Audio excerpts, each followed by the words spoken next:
नमस्कार। लोकसभा चुनाव को लेकर धुआंधार चुनावी जनसभाएं की जा रही हैं और दक्षिण भारत को लेकर जो नए आंकड़े हैं उसके बाद खलबली मच चुकी है। और यहां पर बात की जाए दक्षिण भारत में किसका दबदबा होगा और दक्षिण भारत ही तय करेगा लोकसभा चुनाव के लिए 543 सीटों में से यहां पर जो बंपर जीत का दावा किया जा रहा है लोकसभा के लिए दक्षिण भारत की 130 लोकसभा सीटें निर्णायक होती हैं। और दक्षिण भारत में बीजेपी के लिए भी बड़ी चुनौती है अपनी सीट बचाने के अलावा कितनी सीटों पर इजाफा कर पाएंगे, क्योंकि कर्नाटक में विधानसभा चुनाव की हार के बाद अब कहीं ना कहीं सबसे ज्यादा सीटें कर्नाटक से ही मिली थी। तो उसके बाद कर्नाटक हो या फिर दक्षिण के अन्य राज्यों को लेकर क्या आंकड़ा बनेगा, क्या यहाँ पर भारतीय जनता पार्टी किन राज्यों में सीटों पर जीत हासिल कर पाएगी, क्या नए सर्वे के हिसाब से इंडिया गठबंधन की दक्षिण भारत में बड़ी जीत होगी, इसको लेकर महत्वपूर्ण आंकड़े सामने आ रहे हैं।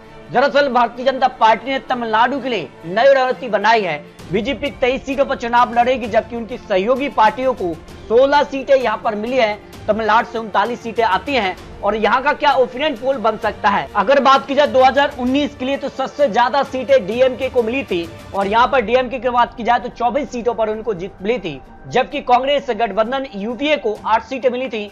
2 सीटें कम्युनिस्ट पार्टी जो कि यूपीए का हिस्सा था उनको 2 सीटें मिली। 2 सीटों पर यूपीए कम्युनिस्ट पार्टी आप यहाँ पर को 2 सीटें मिली थी, जबकि एनडीए के पक्ष में 1 सीट रही थी। एआईडीएमके और एमके के साथ जो गठबंधन था वो भी अब भारतीय जनता पार्टी का टूट चुका है। जबकि अगर बात की जाए तो इस बार नए गठबंधन बने क्षेत्रीय पार्टी के साथ, तो ओपिनियन पोल के हिसाब से क्या आंकड़ा बन सकता है। तमिलनाडु की 39 लोकसभा सीटों में से इंडिया गठबंधन को 34 से 37 सीटों का अनुमान सामने आ रहा है, जबकि एआईडीएमके को 1 से 3 सीट, एनडीए को 0 से 1 सीट मिल सकती है और इनके पक्ष में भी 0 से 1 सीट का अनुमान तमिलनाडु के 39 लोकसभा सीटों को लेकर जो लोक पोल का सर्वे सामने आ रहा है उस हिसाब से अगर बात की जाए तो तमिलनाडु में इंडिया गठबंधन एक बड़ी जीत की तरफ बढ़ता नजर आ रहा है।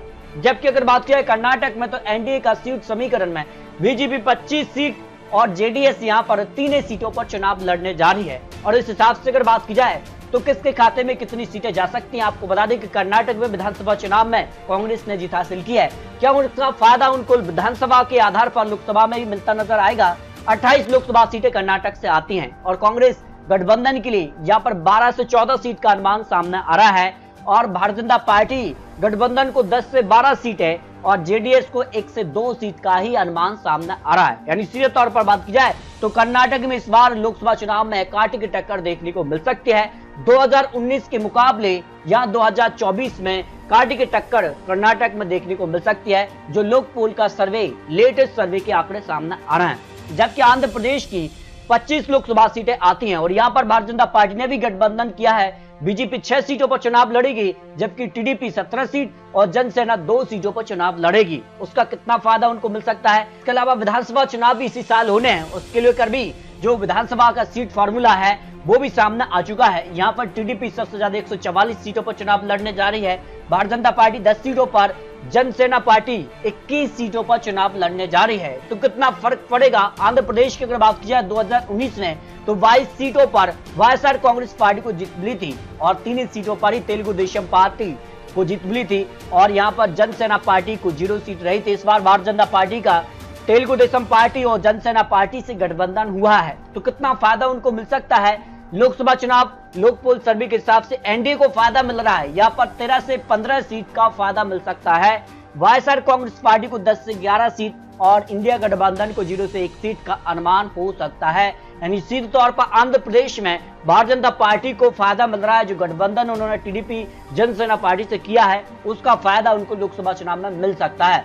जबकि केरल की अगर बात की जाए तो केरल को लेकर भी 2021 विधानसभा चुनाव में वोट शेयर मात्र भारतीय जनता पार्टी को 11.30% था और सीट 0 रही थी। और केरल को लेकर जो आंकड़े हैं उस हिसाब से भी इंडिया गठबंधन को 18 से 20 सीटें मिल सकती हैं, जबकि एनडीए को 0 से 1 सीट का अनुमान लोक पोल सर्वे के हिसाब से लगाया जा रहा है। यानी सीधे तौर पर दक्षिण भारत के केरल को लेकर जो 20 लोकसभा सीटों का सर्वे है उसमें इंडिया गठबंधन को जबरदस्त जीत की संभावना यहाँ पर सामने आ रही है, क्योंकि राहुल गांधी ने भी यहाँ पर वायनाड से नामांकन कर दिया है। उस हिसाब से भी केरल को लेकर कहीं न कहीं कांग्रेस का यहाँ पर पलड़ा भारी है। 2019 में केरल को लेकर भी यहाँ पर 15 सीटों पर कांग्रेस ने जीत हासिल की थी, बाकी 5 सीटों पर उनके गठबंधन को जीत मिली थी। यानी सीधे तौर पर यहाँ पर जो है केरल में कांग्रेस को फायदा मिला था। जबकि तेलंगाना की 17 लोकसभा सीट की बात की जाए तो यहाँ पर जो है तेलंगाना राष्ट्र समिति को 9 सीटों पर जीत मिली थी, लेकिन इस बार विधानसभा चुनाव में यहाँ पर तेलंगाना राष्ट्र समिति बीआरएस हो चुकी है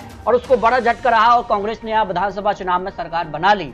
और यहाँ पर कांग्रेस को 3 सीटें, भारतीय जनता पार्टी को 4 सीट मिली थी, 1 सीट एआईडीएमके के पक्ष में रही थी। लेकिन इस बार काफी कुछ बदलाव देखने को मिल रहा है और माना जा रहा है कि 17 लोकसभा सीटों का जो ओपिनियन पोल है उसमें कांग्रेस को 10 से 12 सीट मिल सकती हैं, भारतीय जनता पार्टी को 2 से 4 सीट, बीआरएस को 1 से 2 सीट और अन्य के पक्ष में 0 से 1 सीट का अनुमान सामने आ रहा है। यानी तेलंगाना की अगर बात की सबसे ज्यादा नुकसान बीआरएस को हो रहा है और उसका फायदा सीधे तौर पर कांग्रेस को लोकसभा चुनाव में देखने को मिल सकता है, जो लोक पोल सर्वे के आंकड़े सामने आ रहे हैं। जबकि पौंडुचेरी, लक्षद्वीप, अंडमान निकोबार की भी एक सीट की अगर बात की जाए तो कुल मिलाकर 3 सीटें हैं और 3 सीटों में से इंडिया गठबंधन 1 से 2 सीटों पर भारी नजर आ रही है और एनडीए को 0 से 1 सीट की संभावना जहां पर लोक पोल सर्वे के हिसाब से लगाई जा रही है। इस तरह से अगर बात की जाए दक्षिण भारत की 132 लोकसभा सीटों का जो सर्वे लोक पोल का सामने आ रहा है, जिसमें मार्जिन और एरर +3 या -3 हो सकता है, उस लिहाज से इंडिया गठबंधन को 78 से 82 सीटों का अनुमान सामने जा रहा है,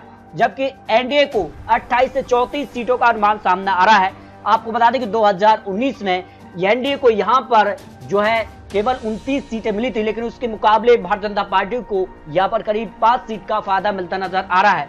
वाईएसआर कांग्रेस पार्टी को 10 से 11 सीटें मिल सकती हैं, एआईडीएमके को 1 से 3 सीटें, अन्य के पक्ष में 1 से 3 सीट का अनुमान सामने आ रहा है। यानी दक्षिण भारत को लेकर जो अनुमान है वो ओपिनियन पोल के आंकड़े हैं, उस हिसाब से इंडिया गठबंधन या दक्षिण भारत में भारी नजर आ रहा है। लेकिन फिर भी बता दें आपको, ये तो चुनावी आंकड़े, चुनावी अनुमान है।